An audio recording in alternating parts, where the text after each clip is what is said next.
Welcome to Spotlight on Lee County. I'm Loretta Rose. Today we're on location at Smith Station Junior High School. Today is a social media, cell phone, and sex awareness forum that is taking place. It is hosted by District Attorney Brandon Hughes. We're excited to bring you this helpful resource information into the community of Lee County.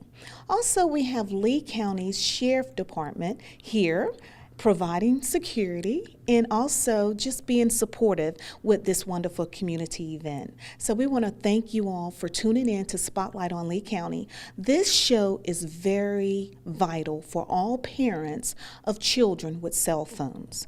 Please let every parent and child that has a cell phone know about this show that we're about to bring you.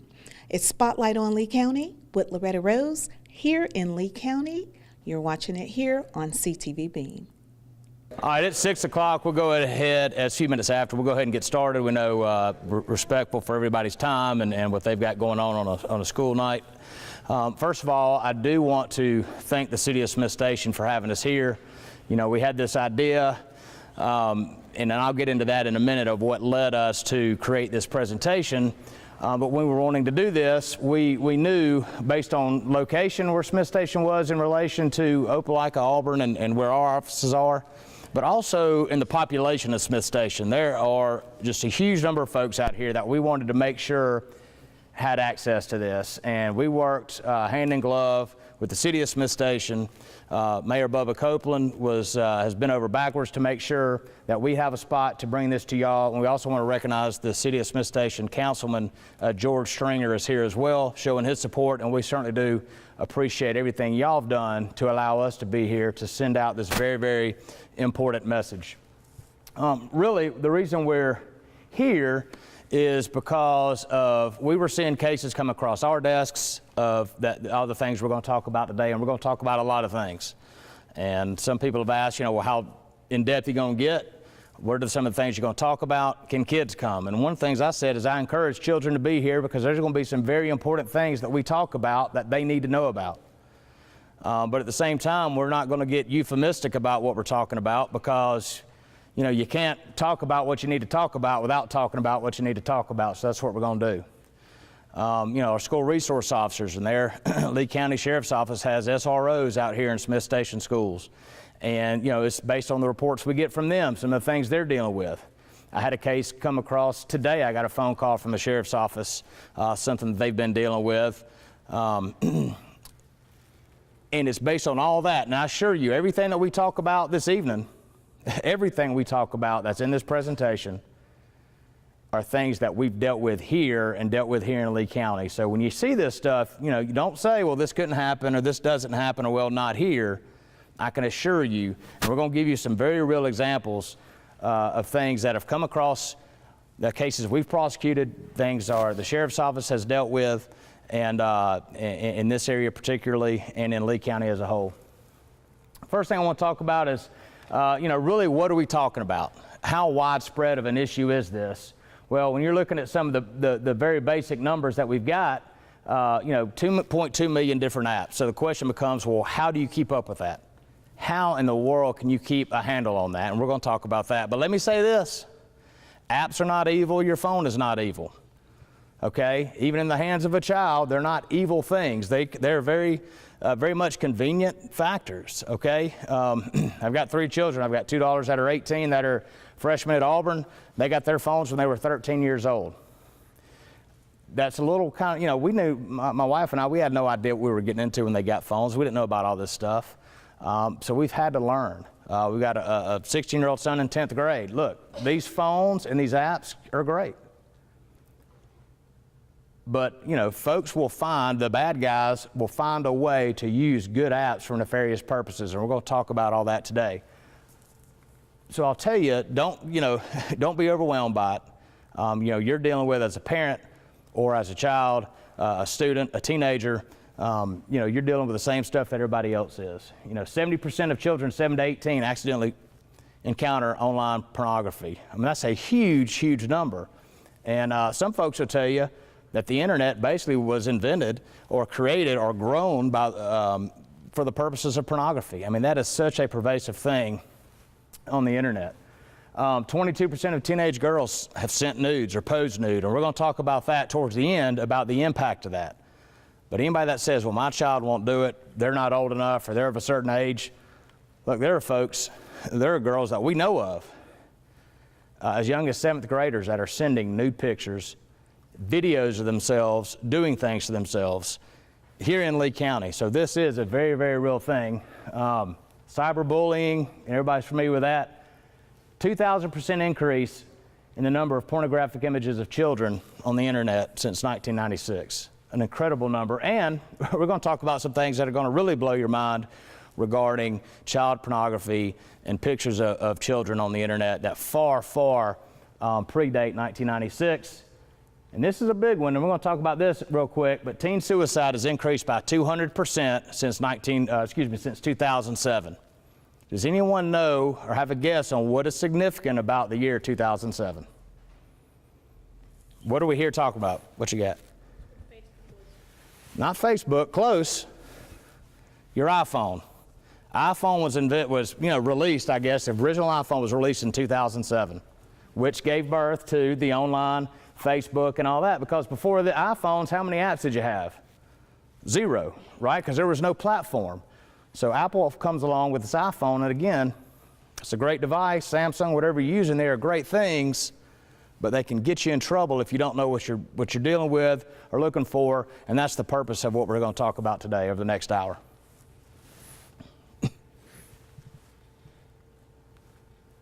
Yep. I'm Jessica Venturi. I'm the Chief Assistant District Attorney in Lee County, and we are going to talk about the talk. Now, the whole point of this, and Brandon and I discussed when we were planning this is you can't talk about what you got to talk about until you talk about what you got to talk about. And you cannot talk about internet safety, you cannot talk about safe apps and staying away from sexual predators unless you have the talk with your children.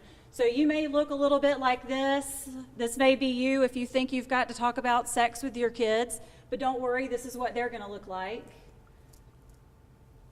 Yeah, that's what they look like when they realize you're doing this. Total boredom, and then we have the eye roll. This is the best eye roll I've ever seen. That's the best eye roll. But it is a necessary thing to do when we're talking about internet safety. And why is it important to talk about sex with your kids? And let me just say this. You can talk about sex with your children at any age. It is how far into the discussion that you choose to go. But you can start talking about age-appropriate topics of sex with your children at any age. That includes correctly naming your body parts. And this is one thing that we have run into with prosecution and that we've seen in our office. We've seen all sorts of terms for children and their genitalia. We've heard the pocketbook, we've heard the salad, we've heard cake, we've heard kitty cat. You cannot possibly imagine the number of different terms that people have for their body parts. And it is very hard when you're interviewing a child when she's talking about, well, he wanted to touch my kitty cat. Well, are you talking about your kitty cat or are you talking about your kitty cat? And we have to go through these things. So imagine the power you give a child when you correctly name these body parts and you say, this is a penis, this is a vagina, these are your breasts. Because a person who comes up and says, let me touch you on your kitty cat, imagine his shock and surprise when that little girl goes, you're talking about my vagina. He's going to run screaming the other way. So it gives your child power over themselves, and it protects them against sexual predators. You can talk about body safety and body privacy at an early age. This is your body. Your body is private to you. You don't let other people touch your body. You don't let other people, you don't touch other people's bodies. This is parts of the sex talk, but that can happen at any age, and it needs to happen early, because if you ignore it, somebody else is going to approach your child with it. Photos. It is never too early to talk to your children about photos of their bodies and telling them, don't let someone take a photograph of your body. If someone wants to take a picture of your body, don't let them, and come and tell me right away. So all of these things you probably may not have thought about that you can start at a very young age that are part of the sex talk. But when you're talking about sex, and when you start out small with your young kids and you're talking about naming the body parts and body privacy, and then when you actually get up to the full-blown discussion about sexual intercourse, your sex talk should absolutely include a discussion about pornography. What is it? What is it to you and your family? What to do if you see it, and what to do if someone sends you a pornographic image.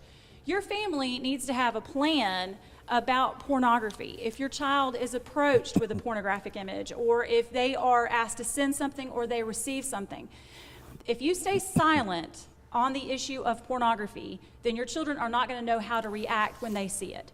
You want to go ahead and discuss it so that they know that they can come to you when they receive this type of image, or if they get asked to send this type of image. So you need to have a safety plan. Everybody has a plan about, if the house burns down, or if there's a tornado siren, we're going to go in the bathroom and we're going to put pillows over our heads. But nobody seems to have a plan about pornography, and this is such a huge issue, and it is widespread about how to protect your kids. And on that note, understand that very few people are going to show a 4-year-old or 5-year-old or 6-year-old what you would think of as traditional, two grown people having sex. That's not typically going to happen. They are going to interject. They're going to have their favorite Disney princess having sex with somebody. It's going to look cartoonish. That's how they groom these children to say, hey, it's okay, Ariel does it, or Cinderella does it, or this. So that's the type of stuff they're going to be looking at, and that's why it's so important, as Jessica's talking about, that they understand, that's not right, you need to let us know, or what to do if somebody approaches you with that.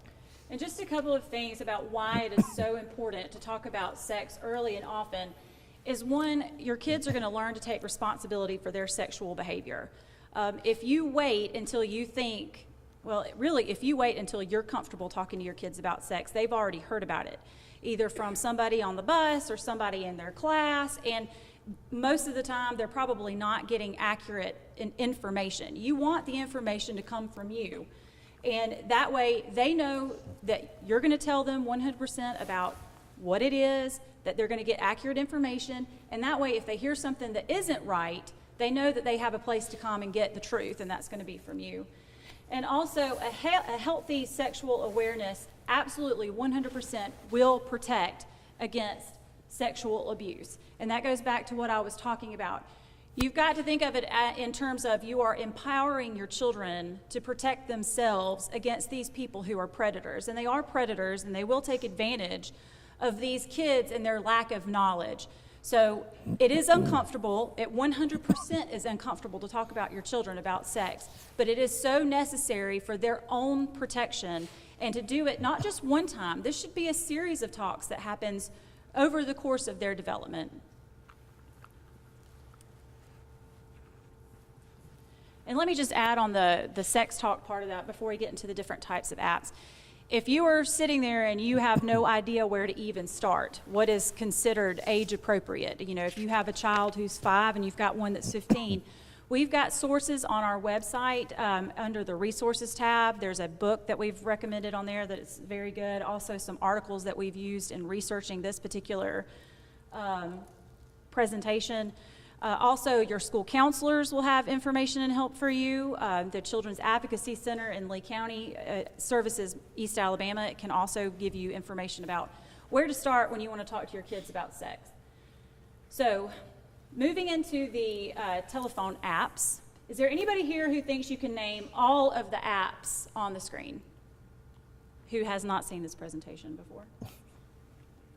All right, what we did was we put the icons of the most commonly seen apps that we see that come through our office that will have some sort of problem. So the first one is Facebook, obviously. Facebook is, you can click it. Facebook has kind of gotten watered down because everybody knows that your parents are on Facebook and they can see it now and all this other stuff. So Facebook we haven't seen a whole lot of problems with anymore. That's kind of what we see the teenagers on Facebook now, that's what their Sunday school teachers are saying. That, Facebook is pretty soft these days. Then you've got Tumblr, Instagram, Omegle, WhatsApp, Kik, Ask.fm, Yellow, Voxer, Tinder, Musical.ly, Snapchat, Twitter, Calculator Percentage, and Best Secret Folder. All right, so let's just talk about a few of these. Now, some of these you may already be familiar with, like Twitter, for example, or Facebook. And some of them you may not have thought about, like for instance, Musical.ly. Musical.ly is pretty much a harmless app. However, your children are downloading music on these that may have explicit lyrics that talk about things in a sexual nature. So you need to talk about with your kids what you find to be appropriate. And this is a family discussion. Also, Musical.ly does have the ability for people to communicate with your child through Musical.ly. We have had cases in Lee County where children were approached by predators through the Musical.ly app. Most kids don't think about this app as causing them or opening them to any kind of danger whatsoever.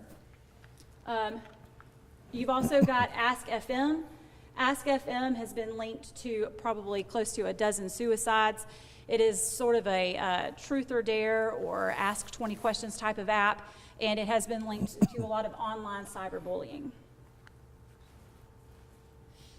All right, so of those, these would be, that would definitely be a no. If your child comes to you and wants to download Kik, Yellow, or Ask FM, I would definitely say no. When you Google these types of apps, the media has labeled Kik a predator's paradise. Yellow has been known as Tinder for teens, the dating app. It's called a hookup app. And then Ask FM is an incubator for cyberbullying. Like I said, it's been linked to numerous suicides.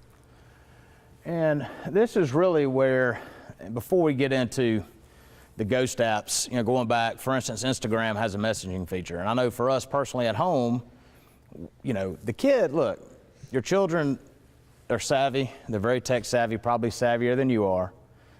Traditional text messaging, it shows up on the phone bill, it stays in there. There's ways to even have their text messages come to your phone. I know that on the iPhone you can have that done. Point being is some of these apps have these messaging features, and that's how they communicate. When we started accessing the messaging feature on Instagram, that opened up we really started seeing what our children were talking about. Because they think, well, they don't know about this, parents don't know about this, so that's why it's important to get educated. For instance, Instagram, you can also link up your personal accounts. So parents that have accounts, you can link up your children's accounts and swap back and forth between the two. So anyway, and we're going to talk about that too, about decisions that you may need to make. One thing we're going to talk about that shows up, what do y'all think these do, right? It looks like a calculator, right? Or it looks like something related to school, or they're keeping their files in. So what happens, do you think, when you look at your child's phone, if you say, you know what, I want to see what's on your phone, I want to see what you're dealing with, and you come to that first one and it looks like a calculator, right? So what are you going to do? What is this? And they tell you, oh, hey, it's the calculator. Well, what happens when you push that, when you open that app? What do y'all think it looks like when you open the app? What do y'all think? Calculator, right? It's not all their hidden pictures. Of course not. That would be stupid. Why would they download that? No, it looks like a calculator, and you can actually use it as a calculator. But how do you think they access the secret stuff? You got a keypad with a bunch of numbers on it. PIN numbers, they have a way in, right? They have buttons they can push to get in it. So if you say, yeah, Mom, yeah, Dad, have at it. Look, it's just a calculator, and you're adding it up and subtracting and dividing or whatever, and you say, oh, hey, good deal, give it back. Well, when they get it, they put in their personal PIN number, and that opens up to all their hidden stuff. But let's say you got some password on here. Well, there's a dummy password they can give you, and you put it in, it'll open up, and it'll look perfectly normal. Look, these are very sophisticated apps, and that's what we talk about the decoy password, and again, they're made to look harmless,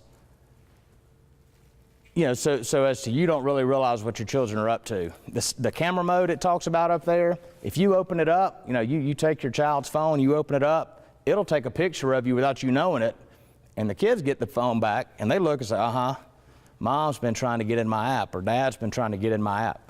Again, be very, very aware of what's going on. And for instance, just the stealth mode in the iPhone. And look, the iPhone's what we know because it's what we use. It's what I've always used. So a lot of the stuff we talk about as far as settings and all that stuff pertains to the iPhone.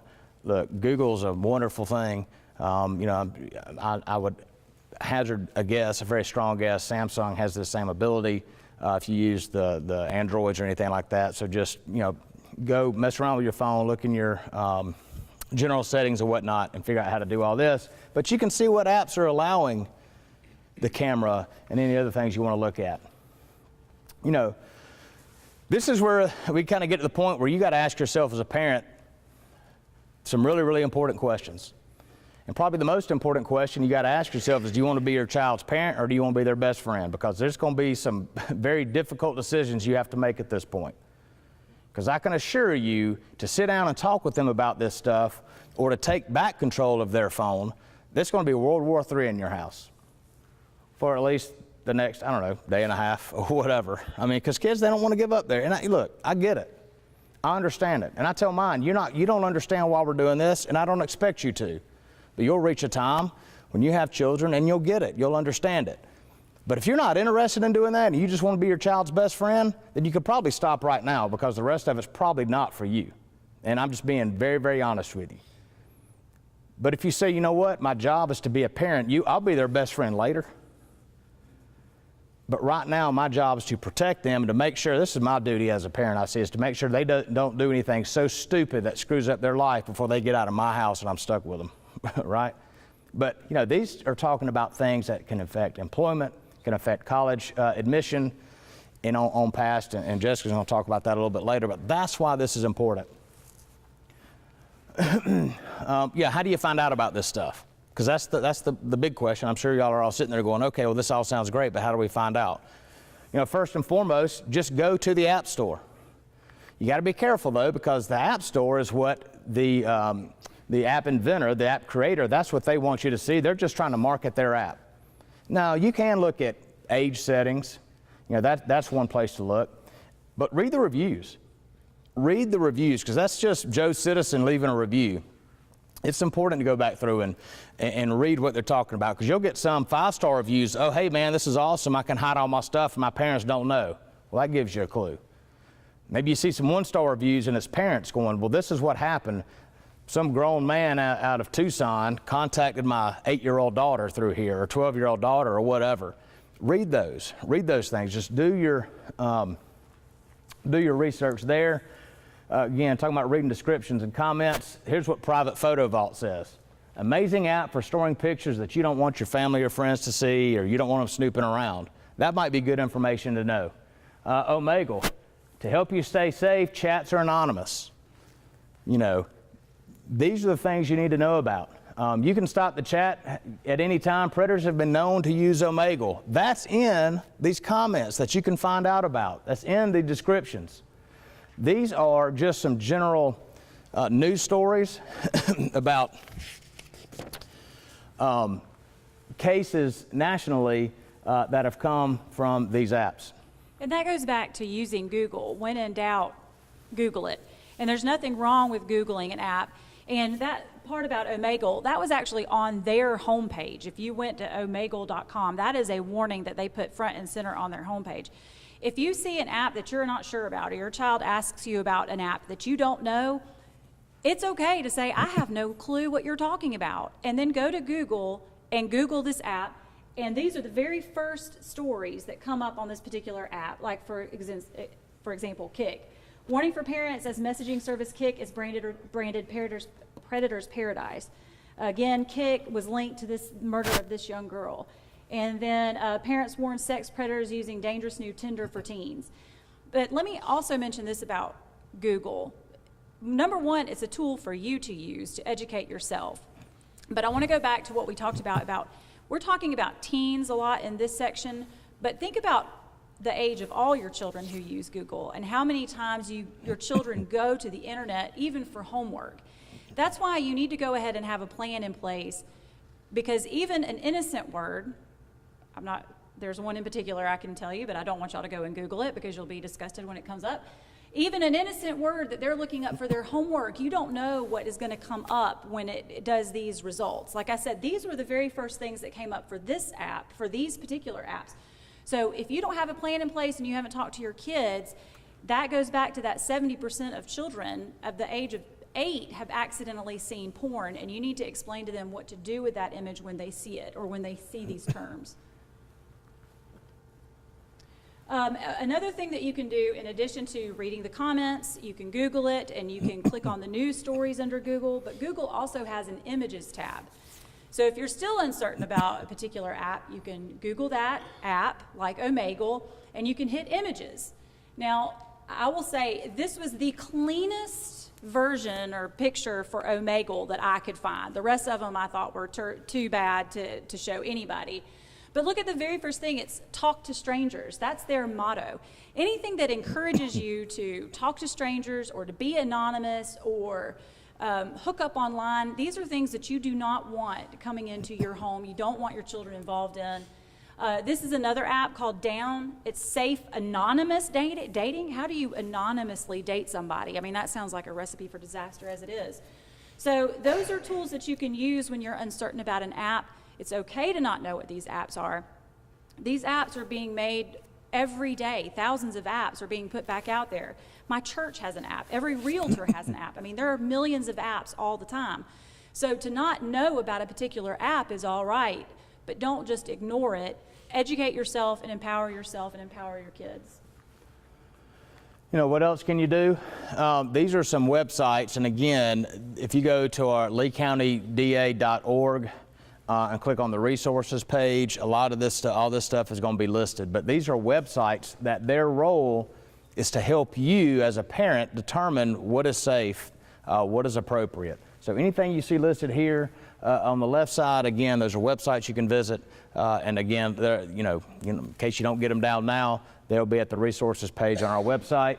On the right, we've got to know all their passwords. You should be able to get into their phone, all right? And I think first thing is not to skip too far ahead, but it's not their phone, it's your phone. Unless your child's paying for a $600-700 iPhone themselves, which is probably not likely, and unless they're paying for the service, again, very unlikely, this is your phone.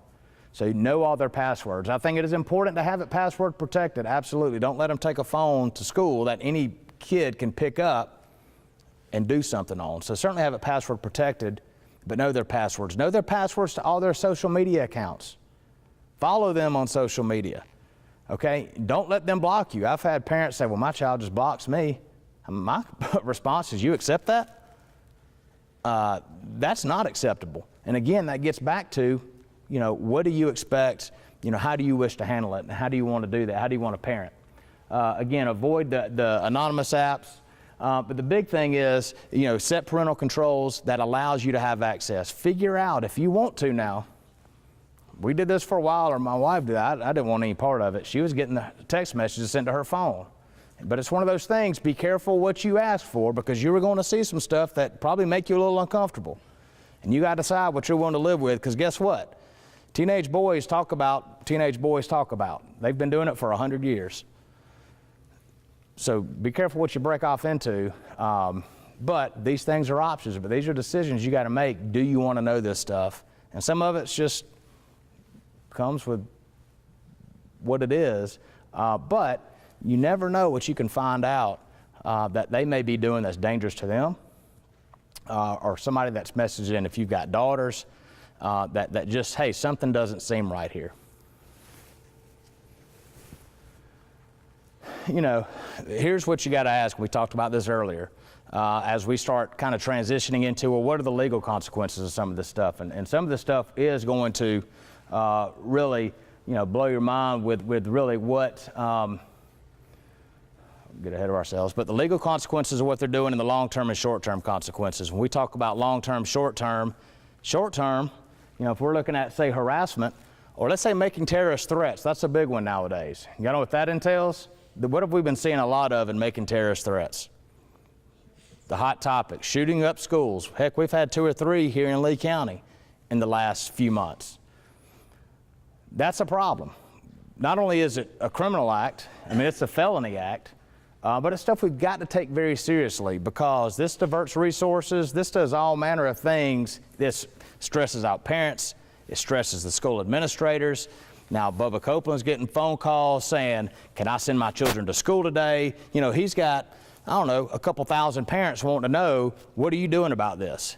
Is it safe to send my children to school? Is your school open? These are the type of things that something as innocuous as some kid thinks, well, I just think it's a good idea to go say, I'm going to shoot up the school tomorrow. But I tell you what, I think those days are over as far as a child not knowing that that's not good, right? So understand what those consequences are. The short-term consequences, I would imagine, you probably get kicked out of school. Then where are you? I remember one of our girls, when they were riding the bus in junior high, maybe elementary school, threw a Coke can out the bus window over Morris Mill Bridge. And guess what? She didn't get to ride the bus for a while, and that was a huge inconvenience on us. But that's nothing like something like this. You get kicked out of school, and now your parents are looking at their child going, all right, now what do I do? So that's the type of things they need to think about. The domestic violence, the sexting. Sexting's big, revenge porn. These are all illegal acts. And we're going to talk about that in a little bit in more detail. But these are all crimes, and again, that we're going to talk about. These are felony level crimes, by and large. Very, very serious crimes. And just because they're a juvenile, that doesn't mean that they're going to get away with doing this stuff. Because again, for instance, making terrorist threats is at some point, you can't take it easy on them, otherwise everybody will do it. And that's just a strain on resources and all manner of things. Just as a reminder, that list is not exhaustive of every criminal penalty that a child can have by using their cell phone. I mean, this is not a phone anymore, and we talked about this before. It is a computer, and it is open to the world, and the world is open to your child. But I will say that list was, they have rules about making PowerPoint slides. That violated everyone. It had way too many lists, and it had way too many numbers and letters.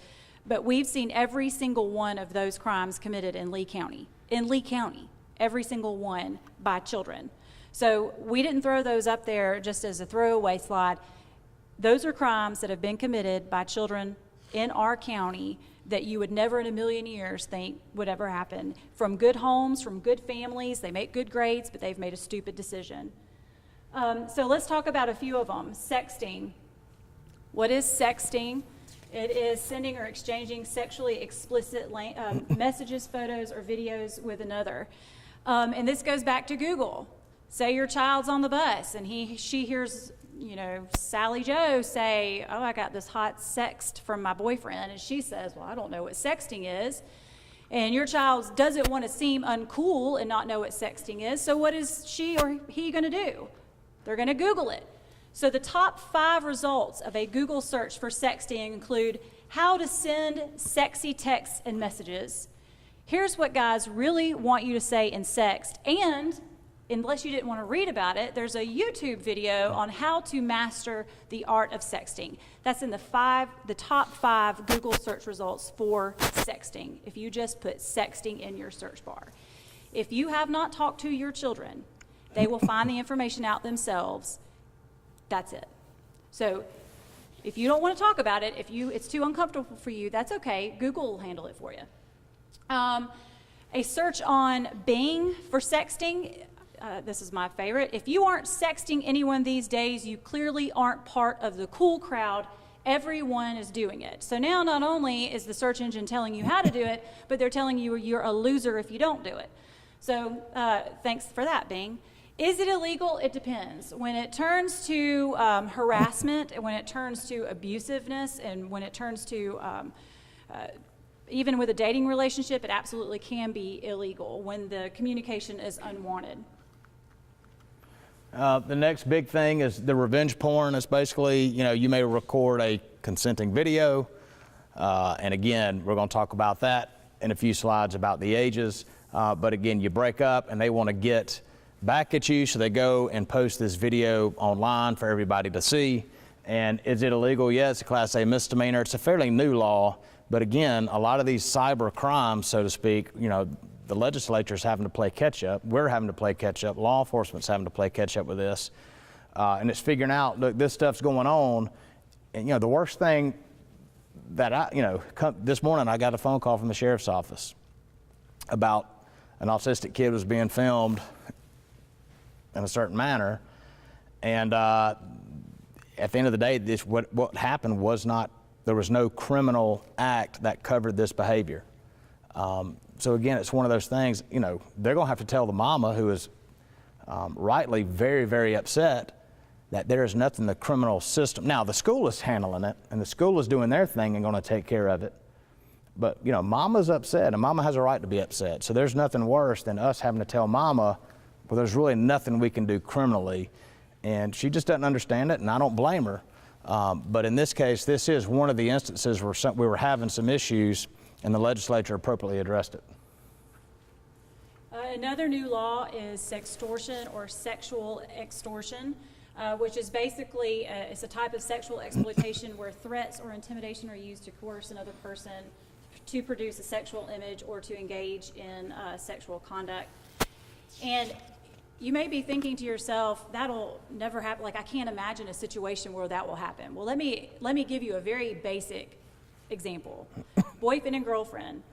Boyfriend says to girlfriend, I want to see a picture of your boobs. Send me a picture of your boobs. She does. He's like, ooh, hot diggity dog. I got a picture of boobs.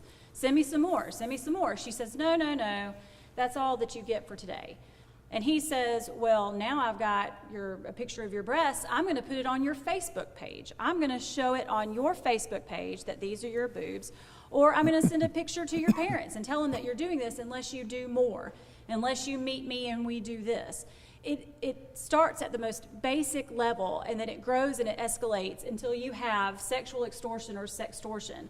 Is it illegal? Absolutely. This is a Class B felony. And just so you know, Alabama has Class A, that's the highest, B, and then C felony. So this is one of the top felonies that you can have.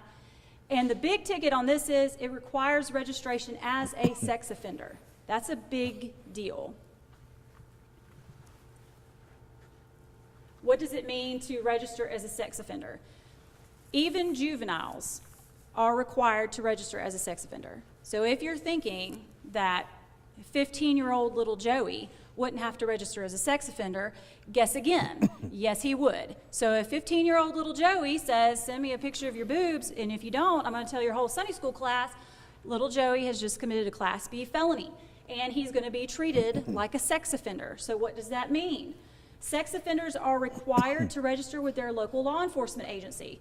That means that you, because Joey can't drive, are going to have to drive Joey down to the sheriff's office or down to your local police department, and you're going to have to walk in with them and say, my son is 15 and is now a convicted sex offender, and I'm here to register him as a sex offender. You're going to have to provide personal identifying information of your child, the name and address of their school. Why? Because the sheriff's office is required by law to tell your school that they now have a sex offender on their rolls. So now your educators of your child are going to know that your child is a sex offender.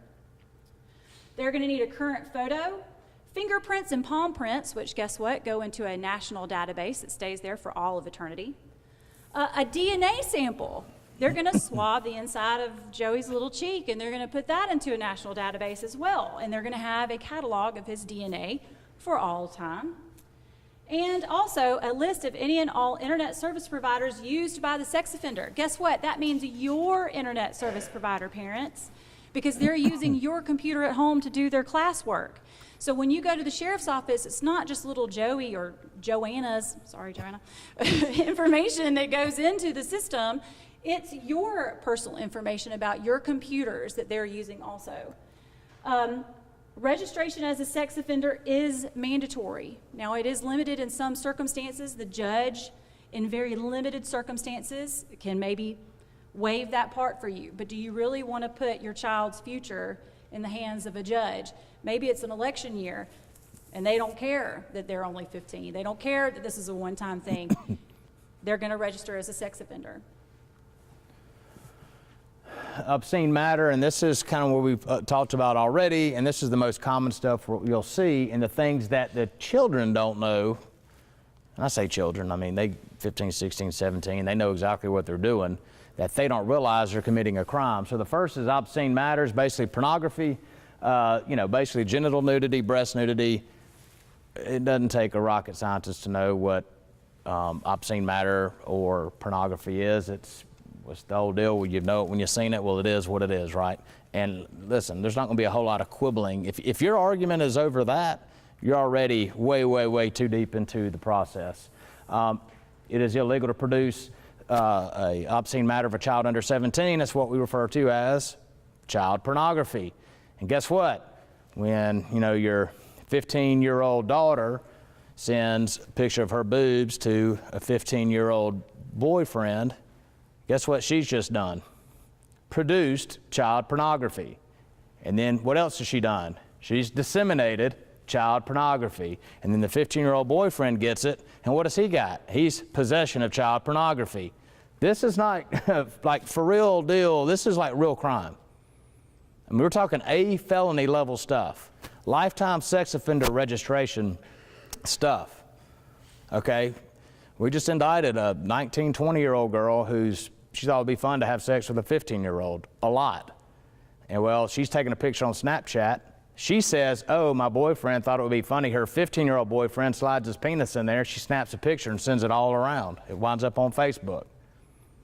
Well, not only does she have a rape second coming her way because she got pregnant by him, but she's produced child pornography because she's now taken a picture of this 15-year-old's penis in her face, and she's disseminated it because she put it on Facebook. She was laughing and giggling and thought it would be real fun, right? So now she's got all sorts of problems coming her way.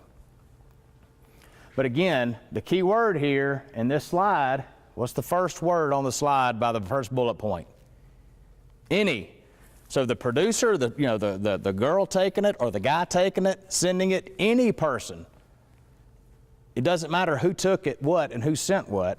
Depending on the charge for possession, it doesn't matter. And this all goes per account. And there generally isn't one image on somebody's phone. There are several. And this is, these offenses, these punishments, these fines, this all goes per count. And this is the thing, I promise you, your children don't have any idea that this is the stuff they're committing. These are the crimes they're committing. They think it's fun. They think it's just what folks do. And that's why I think it's critical that they understand if they get caught doing it, this is the very, very real world stuff that they're facing. And I wanted to add just real quickly on that. Again, sometimes these photos get sent to their children without them asking for it. I mean, we've had situations where there's been a photo that's pretty much just gone viral in a school, and every child in the school ends up with this picture. Well, they need to be able to tell you, look, I got this photo, what do I need to do with it? Your family needs to have a plan so that their phone doesn't get wrapped up in something that was just an unintentional, they received it. What do I do when I get a text like this? What am I supposed to do with this, Mom? What am I supposed to do with this, Dad? They need to be able to come to you so that you can take care of it immediately, so that you can either alert law enforcement, you can delete the image, whatever it is that your plan is, needs to be in place so that they can come to you so that they are not possessing child porn. And what they don't need to do is send it to somebody else, because then all of a sudden this notion that, well, I didn't ask for it, I didn't mean for it to happen, well, their credibility starts taking an impact. Well, you send it to 20 of your friends. You opened up AirDrop in the lunchroom and fired it out to whoever's phone was receiving it that day. We've already talked, look, about production, but again, the big thing here is any person, again, if somebody's doing it, it doesn't have to be done against their will. I guess that's the point I want to make to this. It doesn't have to be, well, somebody took this, that's production of child pornography. No, if you take it of yourself and send it, you have committed that crime. And again, just because, it's what we call a strict liability offense, you don't have to know that they're under 17 for you to be convicted of it. And just at the end there, they can be convicted for taking their own image. That's what we've talked about at this point. And on that production, if you wouldn't mind going back, just on production, this is a Class A felony. We talked about those A, B's, and C's. If it's a Class A felony and your child is over the age of 15, then they are automatically treated as an adult. Like, they don't get to go to juvenile court. Their records aren't sealed. They are treated as an adult. They go to big boy jail, they go to the big boy judge, and they have a big boy jury, and they get convicted of a big boy crime. It is automatic that they get treated as an adult. That also means that they get automatically treated as an adult sex offender.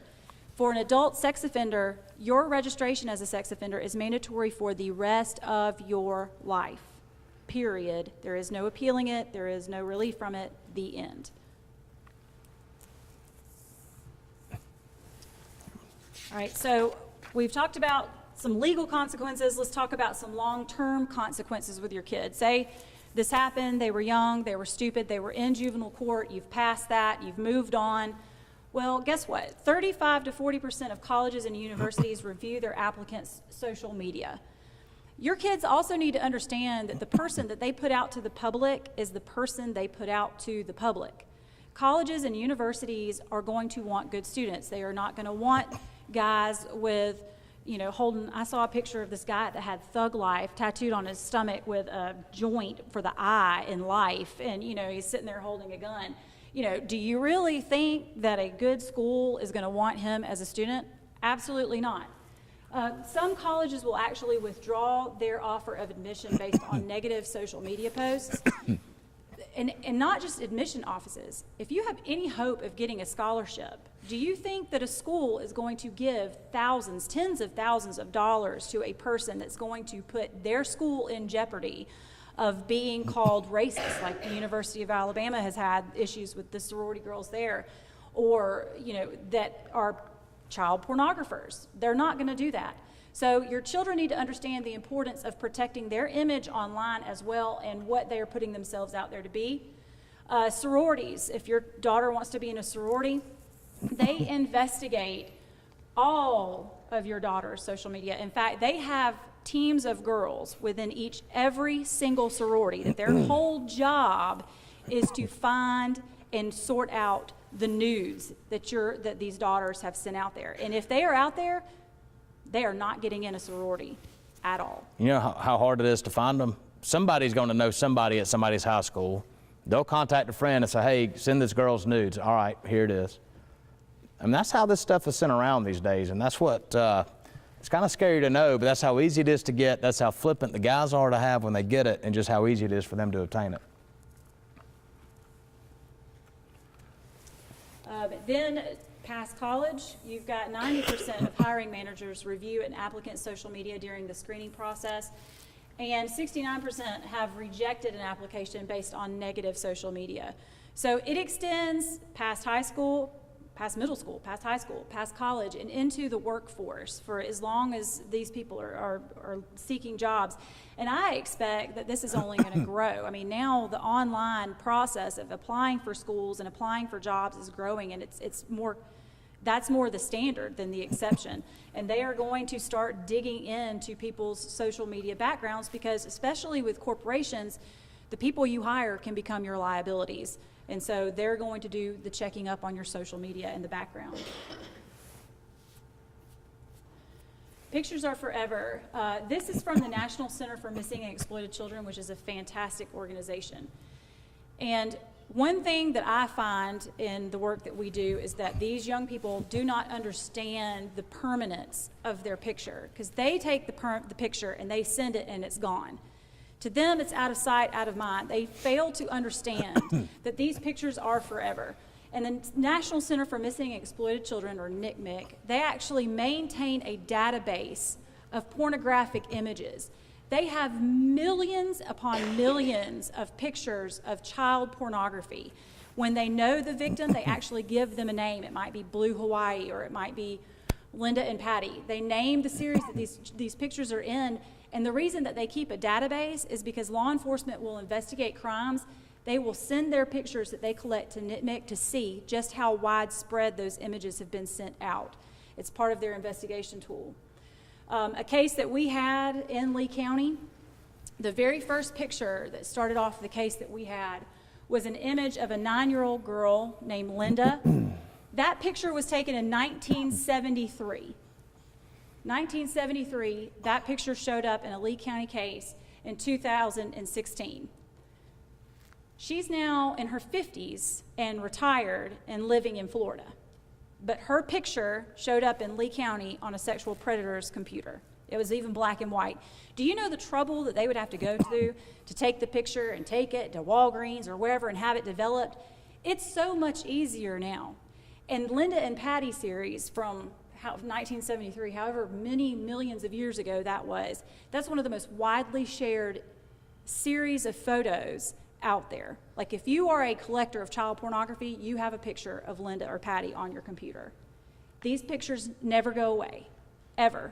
They stay here forever. And as we want to, just bring this to a conclusion, just to, remind you, again, we talked about that. It's your phone, not their phone. That's the biggest thing that you can come out of this, is some ownership of that. You know, the picture goes online. I think everybody thinks, well, yeah, we understand that, but do you really? There is no deleting. There is no going away. If somebody wants to find it, they can find it. I mean, heck, we've been talking here just a few minutes ago about a black and white film production picture that has found its way online, and it's existed for, 40, over 50, almost 50 years. Talk about social media safety. Again, do not be afraid to have these conversations. You know, you're going to come to this and say, hey, I need to know about this. That's what we get all the time. I'm glad you're doing this. We need to hear about it. You come here and hear about it. And you kind of walk out of here saying, hey, this is great. I got some things to talk about. But then you're going to get home. You're going to have to start fixing dinner, helping with homework. Maybe your children's got baseball or something that you've got to go do. And guess what? Life catches back up. And next thing you know, you haven't had time or taken the time to have this conversation. So just, figure out how you're going to do it, formulate a plan, and again, go to our website for any ideas. And what we're providing you are directions to resources that's their job, okay? Or they've gotten grant money to figure this thing out. So we're not the experts on it. We try to be the experts on the legal side and the consequences and the impacts, but my role, I feel like, mine and Jessica's and everybody else in our office that works on this stuff, is to provide the information, educate parents to a degree, educate children as best as we can, but be proactive. The obscene matter production, particularly the child porn stuff, reactive is not enough. I mean, you're kind of done at that point, okay? So that's why it's so important to be proactive on this. And at the end of the day, you've got to have a plan on how because if you go in there just trying to wing it, it's going to be a lot of, you're going to be looking at the ground. Your child's going to be like, what the heck are you doing? This is uncomfortable for everybody. But guess what? It could be something as blunt as say, look, you don't want to hear me talk about this? Quite frankly, I don't want to talk to you about it, but guess what? We're going to have this conversation. And again, you don't understand why we're doing this now, and that's fine. You're not supposed to understand this at this point, but we're going to talk about it. And at one day in your life, you're going to be glad we had this conversation, but have that conversation, but have a plan going in.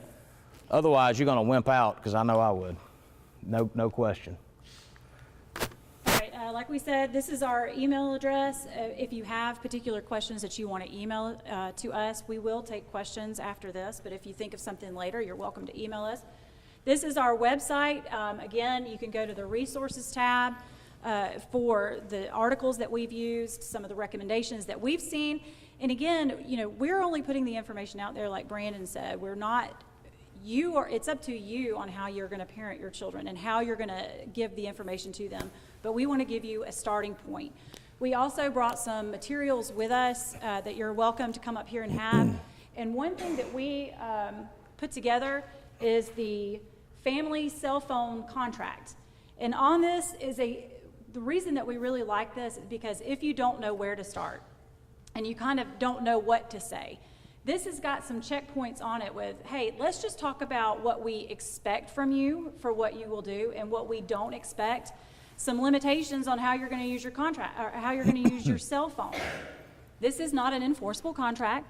So if they violate the terms of their contract, do not call the DA's office because we will not be able to enforce it. This is just for you and your family to discuss, to put it in writing and have everybody sign off on it. It is a tool for you to use when you're talking to your kids. And it's got some great things that you wouldn't think about normally.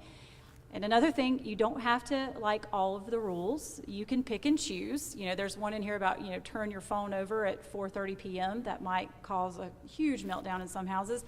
You don't have to do that one, but maybe that is a big rule for you. But this is a great source for you. It's also on our website, and then we have some hard copies up here that anybody's welcome to have.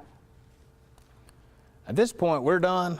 So I would ask, if anybody's got any questions, if there's something you want to ask that you don't feel like asking. One, if you got a question, I can assure you more people have the same question. But if you'd rather wait and talk to us, individually, we can certainly do that too. So at this time, dismissed, or ask questions, ask away, or not. Or if you'd rather feel more comfortable shooting us an email and asking, you certainly do that too. It's a great opportunity to get comfortable saying the word vagina. If you say it in front of a room full of people, penis. If you just feel the need to say that, that's okay too. Just go ahead and get comfortable with it because you're going to need to be comfortable.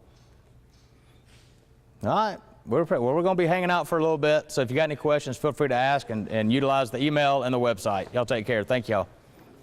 We're here at the Social Media Awareness Forum. I'm talking to Jessica Venturi. That's it. All right, she's the chief district attorney, pretty much. Tonight was great.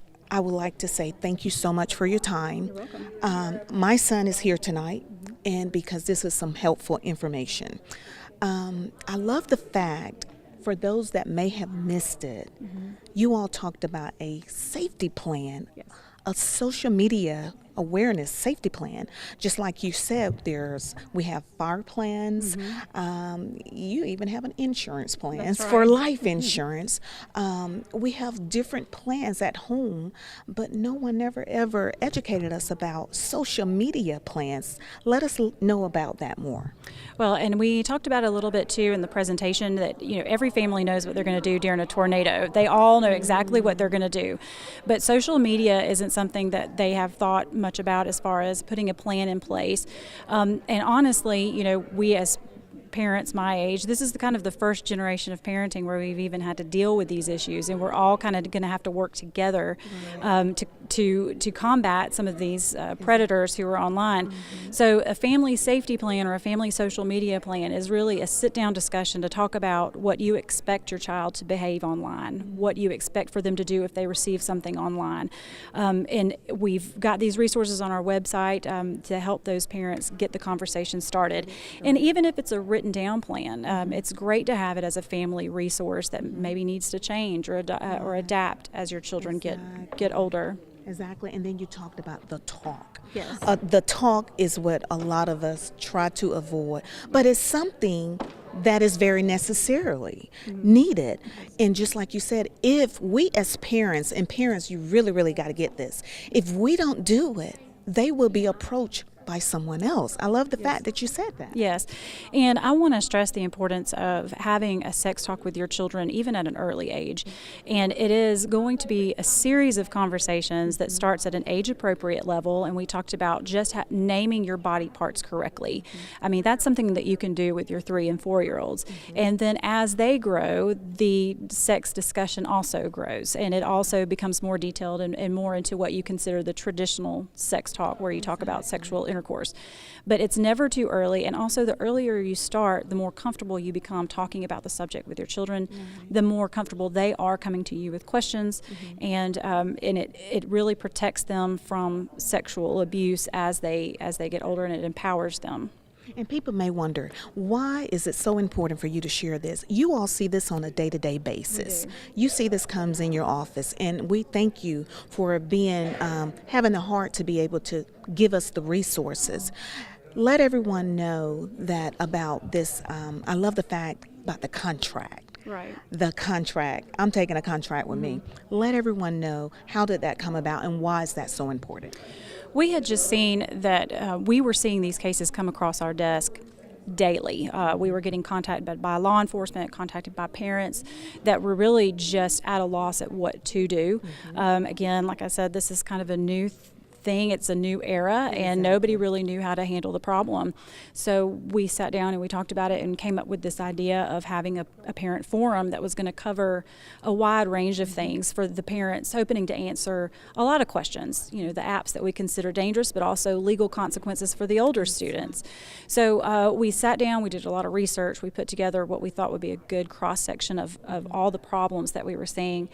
And like I said, we see this every single day in Lee County, in our schools. So we can't stick our heads in the sand and say this is happening somewhere else in some bigger communities. It's right here in our homes, and we have to be proactive, and we have to go and fight these things in our home and in our communities. And we're just hoping to do this with the parents so that they can feel like they have the tools and the resources to fight back. Wonderful. Well, thank you so much, Chief District Attorney Jessica.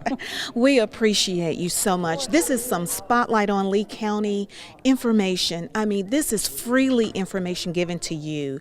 Great resources that we need. We are in an era that we've never lived, and we are so grateful for this information. Thank you so much. You're watching Spotlight on Lee County here on CTV Beam. And now I'm talking to District Attorney Brandon Hughes, who hosts this wonderful social media awareness forum here in the community, here on Spotlight on Lee County. So thank you so much. Tonight was so informative. Like I shared with Chief Assistant, I had my son here because I've never given him a cell phone yet.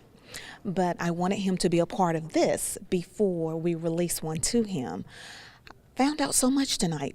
For those that wondering, what prompted this type of forum? Well, we're always looking for how can we make our community safer. And too many times I think folks think of the thefts and the robberies and the rapes and the murders and just the in-person crime. Well, so few people think of really what our children deal with more than anything, and that's the stuff on their cell phone, their apps and their messaging and sending photographs. And as Jessica and I, my chief assistant, were talking through this, what can we do? We said, hey, how about a forum where we actually get parents together, we put down the most common things that we're seeing in the criminal justice system, and we present it to them to educate them, and so they can be prepared when they're dealing with their children, because their children know so much more than they do. That is so true. I'm telling you, parents, you can never ever miss another one. You cannot miss another one, but not even your children.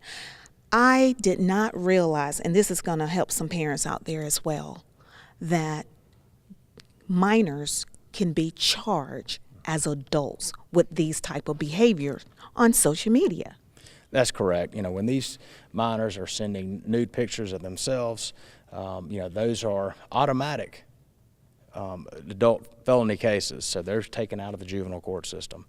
And again, the children, when they're doing this, and these young adults, they don't go into it realizing they're committing these crimes. They just think they're having fun. They're doing what their friends are doing, and the next thing you know, they've produced child pornography, they've disseminated child pornography, or they're trying to get someone to act by threatening to expose their nude pictures or whatever. And yeah, these are big boy crimes, and they will do big boy time if they choose to engage in this behavior. Wow, I mean, I was just blown away when you were saying that there are legal consequences for this type of behavior, and that how a lot of times you get information that comes in and it comes from the sheriff department. So these are things that are happening. See, just to help the people understand, this is just not something happening afar.